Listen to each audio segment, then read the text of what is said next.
মুরিদ ডেকে বলে, হুজুর আপনার কাছে মুরিদ হইছি, মানার জন্য সব মানতে পারমু। আপনি যদি কোন একটা গরু দিতে তাও দিতে পারমু, ছাগল দিতে কইলে ছাগল দিতে পারমু, মুরগি দিতে কইলে মুরগি দিতে পারমু, টাকা লাগলে টাকাও দিতে পারমু। আপনি যদি কোন সব মানমু, কিন্তু নামাজ আমি পড়তে পারবো না। হুজুর ডাক দেয়া কয়, কেন রে তুমি নামাজ পড়তে পারবা না? মুরিদ ডেকে বলে, হুজুর নামাজ এই জন্য পড়তে পারবো না, আমার ব্যবসা আছে, আমার বাণিজ্য আছে, আমার টাকার হিসাব কিতাব আছে, আমার এই টাকার হিসাব কিতাব লইয়া নামাজের সময়টা আমি পাই না। হুজুর ডাক দেয়া বলে, কেন তুমি পাও না? কয় ব্যবসা আছে, বাণিজ্য আছে। হুজুর ডাক দেয়া কয়, ব্যবসা বাণিজ্য কার লাগে করো? ওই লোকটা ডাক দেয়া কয়, হুজুর ব্যবসা বাণিজ্য তো করি, আমার তো দুনিয়ার বাপও নাই মাও নাই, এখন আমার স্ত্রী আছে, আমার সন্তান আছে, এদের জন্য তো ব্যবসা বাণিজ্য করি, এদের জন্য তো নামাজটা পড়তে পারি না। হুজুর ডেকে বলে, আয় যুবক,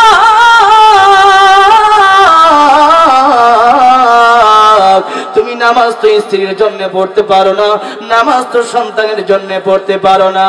আজকে একটা সবক তোমার দিয়ে দিব। এই সবকটা হইল, বাড়ির মধ্যে গিয়া স্ত্রীর কাছে গিয়া তুমি কোনো কথা বলবা না, কাই ধুয়া শুয়ে পড়বা, হাত দুইটা এভাবে সোজা কইরা শুয়ে পড়বা। এরপরে দেখবা স্ত্রী কি করে, আর স্ত্রীর আগেই বলবা, প্রাণের স্ত্রী আমি যদি মরে যাই, আমার একজন পীর সাহেব আছে, আমি যার কাছে মুরিদ হইছি, ওই পীর সাহেবের কাছে তুমি যাইবা, ওই পীর সাহেবরে দিয়ে আমার জানাজা তুমি পড়াইবা। এই লোকটা ঠিকই দেখা গেল, আর পীর সাহেব বইলা দিছিল, তুমি রাস্তা দিয়া যাইবা, অন্য কোনো কথা বলবা না, ঘরের মধ্যে গিয়া বলবা, কেউ কারো নয়, কেউ কারো নয়, কেউ কারো নয়। যুবক ডেকে বলে, হুজুর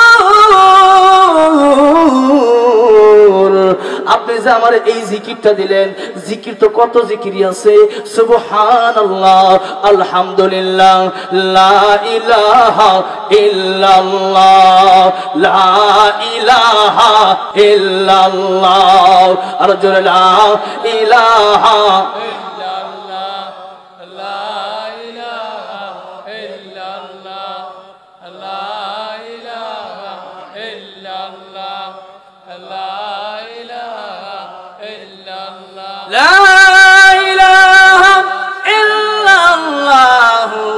মুহাম্মাদুর রাসূলুল্লাহ।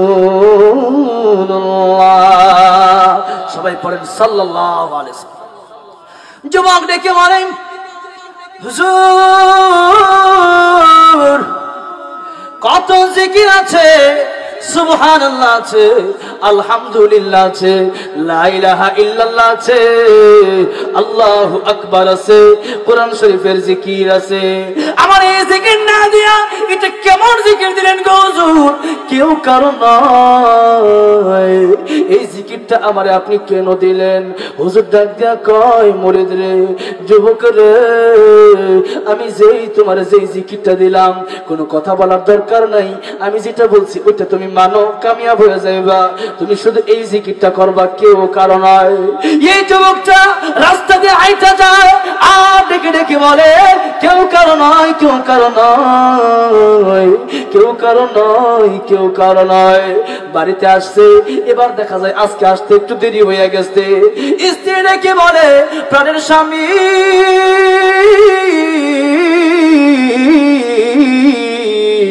আজকে বাড়িতে আসতে দেরি করলা কেন? কেউ কারো নয়, কেউ কারো নয়। আবার ডাক দেয়া কয়, ব্যবসা বাণিজ্যের কি অবস্থা?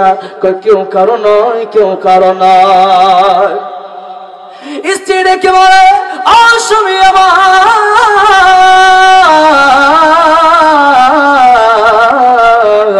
তাইলে এই যে কথাগুলা বলতেছি উত্তর দেন না কেন? স্বামীর একটা কথা মুখ থেকে খালি বের হয়, কেউ কারো নয়, কেউ কারো নয়। হঠাৎ করে স্বামী ঘরের ভিতরে একটা সময় দেখা যায় দুইটা হাত এমনি সোজা কইরা একবার শুয়ে পড়ছে, এমন সময় কোনো কথা কয় না। স্ত্রী দেখা যায় তার ডাক দেয় কিন্তু ওঠে না, মরার বান্দিরা বানাইছে। এবার দেখা যায় স্ত্রী ডাক দেয় কিন্তু ওঠে না। অনেক সময় দেখা যায় এইভাবে রইল, মরে নাই কিন্তু মরার বান ধরছে। এমন সময় দেখা যায় স্ত্রী মনে করছে যে লোকটা মনে মারা গেছে। স্ত্রী বান তার ভাইদেরকে ডাকলো, অন্য অন্য লোকদেরকে ডাকলো, আর সবাইকে ডেকে বলল, প্রাণের স্বামী আমার ইন্তেকাল করেছে, প্রাণের স্বামী আমার মারা গেছে, জানাজা দিতে হবে। আসলে মারা গেলে জানাজা দিতে হবে। এখন দেখা যায় পীর সাহেবের ডাকছে, পীর সাহেব আসছে। পীর সাহেব এসে ডাক দেয়া কয়, যুবক ভাইয়েরা, বন্ধুরা আমার, এখানে কে কে তার আত্মীয় আছে? এক নম্বরে আমি জানি তো তার বউ আছে। কয় হ্যাঁ আমি আছি। তার সন্তান আছে? কয় হ্যাঁ আমরা কয়েকজন সন্তানও আছি।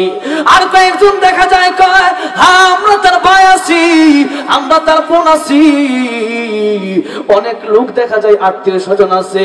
হুজুর ডাক দেয়া কয়, ঠিক আছে তোমরা একটা কাজ করতে হবে, আমি যদি তোমাদেরকে বলি তোমরা করবা। কয় কি?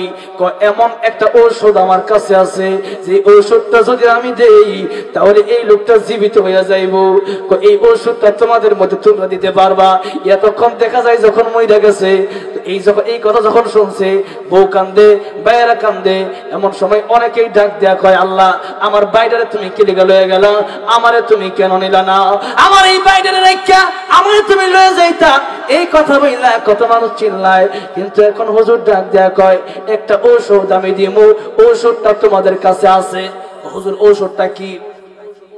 ঔষধটা হইল তার কাছে একজন দাঁড়াইতে হবে, আর আমি তার ফ্যাটের মধ্যে একটা জাতা দিমু। জাতা দিলে পরে হেয়ার যে বিষটা আছে, অনেক সময় ফ্যাটে ফা বাইটকা যায়, মানুষ মরার মনে কিন্তু মরে না। এই বিষটা বাড়িয়া এক তার ফাউল লাগা, একজন ফাউল লাগা খারাপ লাগবো, হেয়ার ফাওয়ার ভিতরে বিষটা বিক্রি যাবো। আর যার ভিতরে বিষটা বিক্রি যাবো গা, হ্যাঁ খারাপ তো মরে যেতে রে, হইতো মরে যেতে রে। এখন কেটা যাইবা? এখন যারা ভাই আছেন হেরা কও, হুজুর আমরা তো ভাই তো মুরব্বী মানুষ হয়ে গেছে গা, একটু মুরব্বী টাইপের হয়ে গেছে গা, ভাই গেছে গা, থাক আঙ্গুর আর যাওয়ার দরকার নাই, আমার বাচ্চা আছে বাইলে দোয়া করে দেন। হ্যাঁ তো অনেক প্রিয় সন্তান, তুমি যাইবা? হুজুর আব্বা বুড়া মানুষ মরে গেছে গা, আব্বার লাগে কি আমার সামনে যাওয়া লাগবো? আব্বার বিষকে আমি নিতাম। এরপরে স্ত্রীর কয়, তুমি তোমার লাগে তো সব ব্যবসা বাণিজ্য করে, তাইলে তুমি যদি একটু সামনে যাও, তাইলে একটা কাজ করো, তুমি আর পাওয়ার লাগে ফটো লাগায় খারাও, আমি ফেরে মেরে যাতা দিলে বিষটা তোমার আয়া যাক, তুমি মরে যাও। তোমার লাগে জীবন মরণ সব দেলাইছে জামাই, তুমি মরে যাও। স্ত্রী কয়, হ্যাঁ আমি যেতাম মরিয়া, আমি এখন হেয়ার চেয়ে বয়স অনেক শুরু, হেয়ার বয়স 25 বছর, আমার বয়স 15 বছর, এই বছর বিয়ে করছি না, আমার 10 বছর বড়, হ্যাঁ মরুক, আমি 10 বছর পরে মরবো না। জোরে কোন ঠিক কিনা? কেউ মরতে চায় না, জোরে কোন ঠিক কিনা? এখন ঠিক আছে, কেউ যদি মরতা না তাহলে জানাজা পরে এলাই বাইরে আনো লাশটা। এমন যে হচ্ছে হাত মেলাইয়া ঘরের বাইর করে আনতারে না। এখন হুজুর এখন কি করবো? ঘরতে বাইর করে আনতেন, হ্যাঁ হাত লড়া না, হ্যাঁ তো মরার, হ্যাঁ তো আসলে মরে নাই, মরার বান ধরছে, জোরে কোন ঠিক কিনা? এখন যখন লইতে না সিফা দরজা, এখন কয় বউ কয়, কি গো হাত না বাইর করতে পারলে কেমনে কি? কফির সাপ কয়, ঠিক আছে ঘরের ভিতরে কবর দিয়ে দাও, তুমি ঘরের ভিতরে, জামাই তোমার ভালোবাসছে, ঘরের ভিতরে কবরটা থাকুক। ও মা গো মা, দিনের বেলায় আমি কবরও যাইতে বাজার যে ডর আমার করে, আর আমি এখন আমার ঘরে কবর দিতাম, আমি নাই, যখন হ্যাঁ কবর দিলে দেন আমি নাই। এখন কয় ঠিক আছে তাহলে কি করুন, যা তাহলে তো বাইর করুন লাগবো যেমনি, ঠিক কিনা? এখন বাইর করবার চা, কিন্তু আজ যেমন রাখছি এটা বাইর করতে হবে না। এখন বাইরা কয় ঠিক আছে, হাতটা কি মুসুর টুসুর দিয়ে ভাঙুন জানা, হাতটা ভাঙ্গিয়া। এখন বই কয়, এত কিছু দরকার নাই, হাত ভাঙ্গে বাইর করার মুসাই ঝামেলা, কত কবে কবে মুসাই এবার কবে ভাঙবো। এখন কয় বই কয় ঠিক আছে একটা দাও বডি আইন না, হাত দুইটা কাইটটা লাও, এরপরে মরে কবর দুইটা দিয়ে দিও। এখন জামাই তো সব বলতেছে, এবার দাউল হইতেছে, বউ দাউল হইতেছে, হাত কাইটটা লাস্ট তো বাইর করে লাগবে। এখন বউ দাউল হইতেছে। এখন এমন সময় মুড়িদে ফির সাহেব ডাক দেখো, হুজুর আমি কুইটা পড়তাম। পীর সাহেব কয়, কি উঠবার মন চাইছে বলে? হুজুর আমি অনুমতি উইটা পড়বো, সব ফ্রি তো ব্যাক করে কি রে, এখন কি হইলো, কাহিনীটা কি হইলো? এখন বুঝছো নি যে কেউ যে আমি তো তোমার জিকির দিছি কেউ কারো নয়, এখন বুঝছো? হুজুর এখন আমি ব্যাখ্যা সহ কয়ে দিতাম। সুবহানাল্লাহ। তাইলে আসলে এই দুনিয়ার মধ্যে আমরা যারা আছি কেউ কারো নয়, জোরে কোন ঠিক কিনা?